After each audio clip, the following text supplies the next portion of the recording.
মানুষকে আকৃষ্ট করার জন্য বক্তব্য দেওয়া, ভাইরা আমার, এটা তো খুব ভয়াবহ একটা বিষয়। বিশেষ করে কথার মধ্যে কৃত্রিমতা সৃষ্টি করে কথা বলা, আঁকিয়ে বাকিয়ে চাবিয়ে চাবিয়ে চিবিয়ে আপনার প্রয়োজন ছাড়া আপনার তাকাল্লুফ করে কষ্ট করে করে শব্দকে ভেঙে চড়ে আজকাল এক শ্রেণীর যুবকরা এই সমস্ত কথা বলে, বাংলা বলে না ইংরেজি বলে, বোঝার কোনো উপায় নেই। এখন আমরা যদি কেউ এরকম কোনো কথা বলি, এটা অবশ্যই অনুচিত। নবী করিম সাল্লাল্লাহু আলাইহি ওয়াসাল্লাম সহিহ মুসলিম বর্ণিত হাদিসে বলেছেন, হালাকাল মুতানাত্তিউন, যারা কথা বলার সময় এরকম কৃত্রিমতা সৃষ্টি করে কথা বলে, এরা ধ্বংস হয়েছে, এদের ধ্বংস অনিবার্য। আল্লাহ আমাদেরকে মাফ করুন।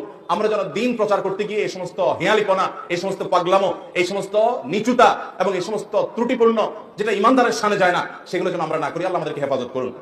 ওয়াজ মাহফিল গুলো আলহামদুলিল্লাহ, এগুলো থেকে হাজারো লাখ মানুষের হেদায়েতের মাধ্যম যেমন হচ্ছে, মানুষ যেরকম হেদায়েত পাচ্ছে, উপকার যেমন পাচ্ছে, এর বিপরীতে কিছু কিছু সংখ্যায় কম হোক, কিছু কিছু মানুষ ওয়াজ মাহফিলে এমন কিছু কাজ করছে যে কাজগুলো আসলে একজন তালিবুল ইলম হিসেবে আমাদের নিজেদেরও বিব্রতকর, অস্বস্তিকর, লজ্জার কারণ হয়। আল্লাহ আমাদের ভাইদেরকে হেদায়েত দান করুন, তাদের